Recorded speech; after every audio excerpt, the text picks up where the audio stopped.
네, 세계 기업에 직접 투자하는 해외 직투 시간입니다. 민경수 앵커는 따로 이제 뭐 생활 과전 그리고 청소기 이쪽으로는 잘 모르실 것 같은데요. 어떠신가요? 남자들이 의외로 근데 뭐 생활과는 잘 모를 거라고 여자분들이 생각하시는데 의외로 남자들이 집안일을 많이 합니다. 특히 뭐 청소기 돌리는 것들 아니면은 뭐 설거지 뭐 이런 부분에 대해서 꽤 가사 분담을 요즘은 이제 남자들이 많이 하기 때문에 이 부분에 대해서 관심 많은 남성도 상당히 많습니다. 네, 제가 좀 편견을 갖고 있었던 것 같아요. 오늘 소개해드릴 이 기업이 생활 과전으로 굉장히 유명한 기업입니다. 주부님들뿐만 아니라 말씀하셨다시피 요즘 최근에 좀 현대사회가 많이 바뀌면서 남성분들도 이쪽으로도 관심 분야가 커질 것 같은데요. 어떤 기업일지 자세한 투자 매력 들어보겠습니다. 먼저 우성문 기자 기업 소개해 주시죠. 네, 최근 봄이 다가오면서 미세먼지 때문에 인상 찌푸리는 분들 많으신데요. 몇십 년 전부터 이러한 미세먼지를 해결하기 위한 청소기를 개발해온 기업이 있습니다. 바로 스웨덴을 대표하는 가전기업인 일렉트로룩스인데요. 일렉트로룩스는 무려 지난 100년 동안이나 청소기를 연구해온 기업입니다. 지난 1912년에는 세계 최초로 가정용 진공청소기를 만들면서 가정에 그야말로 혁신을 불러일으킨 기업이기도 한데요. 이와 함께 일렉트로룩스는 우리가 미세먼지에 대해서 걱정하기 훨씬 전부터 미세먼지를 완벽하게 제거하는 청소기를 개발하기 위해 노력해온 기업입니다. 최근에는 이뿐 아니라 조용한 청소기, 냉장기, 또 하이브리드 전자레인지 등으로 다양한 분야에서 혁신을 이어가고 있는 기업인데요. 이 일렉트로룩스가 사랑받는 가장 큰 이유는 소비자를 배려하는 사려 깊은 제품과 또 디자인 때문이라고 합니다. 당신을 생각합니다 라는 기업 이념을 가지고 있는 회사 일렉트로룩스 좀 더 자세히 살펴보겠습니다. 네, 자 오늘은 일렉트로룩스, 이 스웨덴의 가전업체인데 사실 미국의 제너럴 일렉트릭을 최근에 좀 인수했다는 소식으로도 좀 워낙 유명하고 청소기 쪽에서는 특히나 좀 독보적인 어떤 기술력을 가지고 있는 그런 기업입니다. 네, 오늘 자세한 투자 매력도도 살펴보도록 하겠습니다. 한국투자증권 이재원 과장과 함께합니다. 안녕하세요, 과장님. 네, 안녕하세요. 네. 자, 스웨덴 증권 스톡홀름 증권거래소에 좀 상장이 되어 있는 일렉트로룩스. 사실 좀 스웨덴 증시까지 좀 우리가 좀 이렇게 짚어보고 있다는 게 좀 생소하기도 한데 일단 어떤 그룹인지 좀 먼저 얘기를 좀 들어보도록 하죠. 예, 뭐 생소하지는 않죠. 우리나라에서도 청소기 쪽으로는 아주 유명한 기업인데요. 네. 뭐 저희 집도 일렉트로룩스 무선 청소기 쓰고 있습니다. 예. 우리나라에는 사실 재작년까지만 해도 점유율 1위를 기록하고 있었는데요. 작년부터 이제 삼성이랑 다이슨의 소송에서 이제 특허 소송에서 삼성이 이기면서 삼성이 1위로 올라섰고 일렉트로스는 뭐 2위로 내려왔습니다. 아무튼 어쨌든 청소기로 유명한 업체이지만은 뭐 냉장고와 세탁기와 같은 어떤 그런 가전기기를 생산하는 그런 업체입니다. 미국의 월풀에 이어서 세계에서 2위로 가장 큰 회사고요. 유럽에선 최대를 자랑하는 그런 가전 업체인데요. 말씀하셨듯이 스웨덴 주식시장에서 ELUXB로 거래가 되고 있습니다. 지난주에는 274.6크로나에 마감을 했고요. 52주 최저가는 137.8크로나, 최고가는 최근에 기록한 282.8크로나. 시가총액은 848억 크로나로 이제 하나로 11조가 조금 넘는 금액인데 우리나라 LG전자의 구조보다는 좀 크다고 보시면 될 것 같습니다. 예. 그리고 뭐 스웨덴 화폐가 크로나를 사용하고 있는데 그거 좀 생소하실 수가 있습니다. 1크로나가 우리나라 돈으로 한 132원 정도로 한다고 감안하시면 될 것 같습니다. 네. 보니까 지금 현재가가 거의 52주 최고가 근처에서 흐름이 나타나고 있는 것을 알 수가 있는데 기업에 대한 자세한 성장 스토리가 궁금합니다. 앞서서 얘기 들어보니까 거의 100년 동안 이 청소기를 위해서 고민을 해왔다. 이런 고민이 지금 뭐 점유율로 드러나는 것도 있고요. 굉장히 좀 궁금해지는 기업입니다. 성장 스토리 좀 들려주시죠. 예, 1918년에 전구 생산 업체인 룩스 그리고 판매 업체였던 스펜스카 일렉트론이 업무 협력 관계로 생겨난 회사입니다. 이제 설립 초기에는 말씀하셨듯이 유럽의 청소기를 최초로 판매하기 시작을 하면서 이제 사업을 시작했고요. 또 1920년대에는 냉장고, 50년대에는 세탁기와 식기세척기를 생산하면서 이제 계속해서 그런 생산 품목을 늘려나갔습니다. 그리고 57년에는 일렉트로룩스라는 사명으로 정식으로 개명을 했고요. 이제 이렇게 성장할 수 있었던 이유를 보면은 지금까지 50년 넘게 끊임없는 인수를 통한 그런 성장이었습니다. 67년에 일렉트로 헬리우스라는 기업을 합병을 했고 70년대에는 이제 미국과 스웨덴, 프랑스, 스위스 등 유명 가전업체 59개, 그러니까 59개나 인수를 했습니다. 1년 동안. 그리고 80년대에는 이제 철광석과 금속 사업 관련해서 인수를 하면서 사업 영역을 확대해 나갔고요. 또 뒤이어서는 뭐 이탈리아의 자누시 그리고 미국의 프리지데이, 뭐 캐비네이터 같은 대형 업체들을 인수하면서 백색 가전의 선두 업체로 울뚝 올라섰습니다. 94년에는 독일의 AEG, 2000년대에는 호주의 1위 가전업체인 이메일을 인수하면서 이제 뭐 결과적으로는 전 세계에서 2위 업체로 가전업체로 올라설 수 있었는데요. 현재는 이제 한국을 비롯해서 전 세계 150여 개국에서 판매를 하고 있고, 스웨덴 기업이다 보니까 아무래도 매출이 유럽에서 30% 이상의 그 매출을 기록하고 있고, 그 뒤로 미국이나 그 뭐 남미, 아태 지역에서 그런 그 매출이 일어나고 있습니다. 자, 독일 AEG 아에게 같은 경우는 이제 예전에 이제 우리에게 좀 청소기가 이제 세탁기로 상당히 좀 유명했던 그런 기업인데, 여기도 지금 일렉트로룩스가 이제 인수를 해서 지금 보유하고 있는 그런 기업이네요.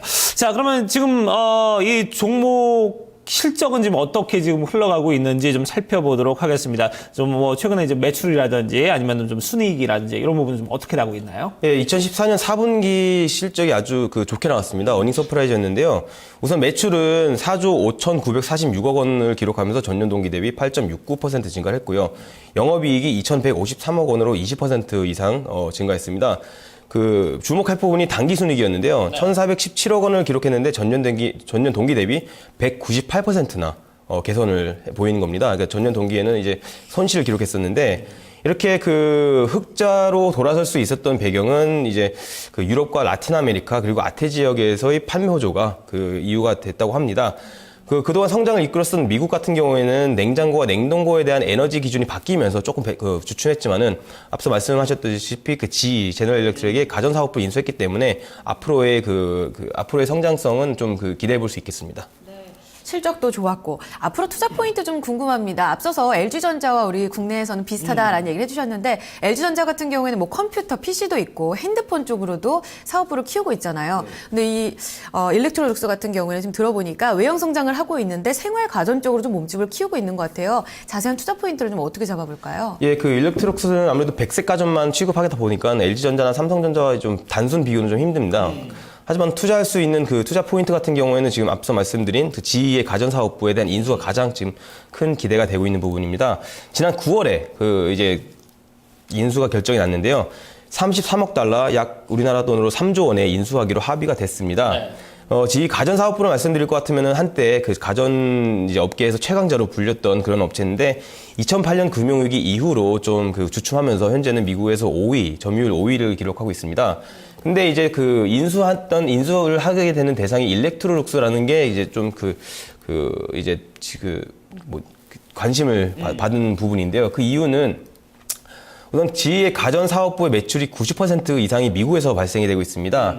그러다 보니까는 미국은 물론이고 전 세계 시장에서 영향력 강화 가능할 것이고, 그리고 특히 미국 시장 같은 경우에는 월풀과 LG에 이어서 3위를 기록하고 있었던 일렉트룩스인데 5위의 GE 가전사업부를 인수하면서 단숨에 1위를 뛰어 올라올 수 있을 그런 전망이고, 그다음에 GE 같은 경우에 냉장고와 냉동고 뭐 각종 주방기 외에도 세탁기, 건조기, 에어컨, 정수기, 온수기 등 이제 아주 다양한 방대한 제품을 생산하고 있고, 또 자체 배급망과 물류 시스템을 갖추고 있기 때문에 그런 시너지 효과를 아주 크게 가져다 줄 것으로 기대가 되고 있습니다. 그리고 이번 인수를 통해서 멕시코 가전업체인 마베에 대한 지분도 48.4%가 확보가 되다 보니까는 아무래도 북미 시장에서의 그런 점유율 확대가, 그리고 매출이 아주 개선될 것으로 기대가 되고 있는데요. 전문가들은 이번 합병을 통해서 미국이 연간 매출이 2배 이상 늘 것으로 예상하고 있습니다. 연간 100억 달러 이상이 증가할 것으로 전망이 되고 있고요. 저 또한 이제 유럽에 이어서 북미 시장으로 진출하기보다는 좀 시장 지배력이 확대될 수 있다는 것에 좀 큰 기대를 하고 있는 그런 상황입니다. 그리고 다음 포인트로는 또 인수에 관한 부분인데, 호주의 바베큐 업체인 비프히터라는 회사를 회사를 인수를 했습니다. 우리나라도 캠핑 붐이 좀 일어났죠. 근데 저도 자주 하고 있는데, 우리나라에서 취미 활동을 하기 위해서도 어쨌든 좀 장비를 갖추는데 좀 부담이 많이 됩니다. 그렇죠. 비용적인 측면에서, 그죠? 근데 저희는 취미인데도 불구하고 좀 그런데, 호주는 일상생활입니다. 이런 아웃도어 생활이. 그렇기 때문에 그쪽으로 이제 바베큐 시장이 미국, 호주 주방기기 시장에서 참여하는 비율이 23%나 될 정도로 큰 시장인데요. 그러다 보니까는 일렉트로룩스 같은 경우는 호주의 그 주방기기 시장으로는 좀 크게 점유율을 이제 유지하고 있지만은 이제 바베큐 쪽으로 좀 미미했습니다. 근데 이번 인수를 통해서 이제 인도어와 아웃도어 모두 영위할 수 있을 것으로 기대하고 되고 있습니다. 네. 자, 그런 이제 어떤 투자 매력을 갖고 있는데, 자, 그러면 이제 시장에서의 좀 어떤 기관들, 바로 일렉트로룩스에 대해서 좀 어떤 좀 의견을 좀 보이고 있는지 그런 부분도 좀 짚어보도록 하죠. 예, 최근에 발표한 알파발류 같은 경우는 이제 보유 축소, 그리고 목표가는 267크로나를 설정하면서 좀 부정적으로 봤는데요. 아무래도 최근 급등에 이은 좀 그런 밸류에이션적인 측면에서의 부담을 이유로 들었습니다. 그 뒤로는 케플러는 300크로나를 목표가를 제시하면서 매수 의견을 냈고요. 또 바클레이스도 동등 비중의 280크로나를 제시했는데요. 가장 높은 기간은 에릭 펜서로 320, 낮은 기간은 크레딧 스위스의 250이었는데요. 어쨌든 이유는 앞서 말씀드린 것과 똑같습니다. 긍정적인 부분은 인수를 통한 그런 시너지 효과, 부정적인 부분은 좀 그 부담감, 밸류에이션적인 측면에서 부담감을 이유로 들었습니다.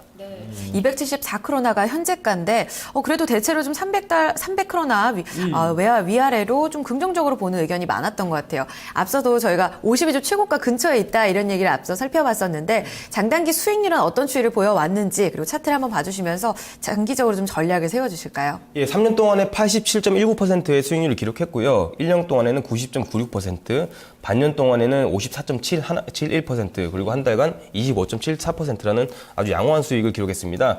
이유는 1월에 발표했던 4분기 실적 호조로 인한 거였기 때문에 이제 급등을 하면서 좋은 수익률이 나왔는데요. 사실 그 단기간 급등에 이은 그 좀 부담감, 그리고 차익 실현 매물과 밸류에이션 부담으로 인해서 좀 조정을 받을 수도 있습니다. 지금 조금 그러고 있는 상황이긴 한데, 어쨌든 올해로 마무리될 그 지가전 사업의 인수를 바탕을 통해서 앞으로의 펀더멘털을 생각했을 때는 좀 충분히 관심 있게 지켜보실 종목이라고 생각이 됩니다. 네. 좀 자세하게 일렉트로닉스에 대해서 살펴봤습니다. 일단은 최고가 행진을 이어가고는 있지만 여기에서 또 실적으로 뭔가를 보여주게 된다면 GE와의 이런 시너지 확대를 통해서 투자 포인트가 더 커지지 않을까 생각이 듭니다. 자세한 투자 매력도 살펴봤는데요. 이 시간 여기서 마무리 짓겠습니다. 한국투자증권 이재원 과장이었습니다. 감사합니다, 과장님. 네, 고맙습니다. 네, 자, 이렇게 해서 토마토 모닝쇼 2부 순서 이제 모두 마무리를 짓도록 하겠습니다. 저희 잠시 후 3부에서는 국내로 늘 돌려서 얘기를 좀 나눠보도록 하겠습니다. 잠시 후에 뵙겠습니다.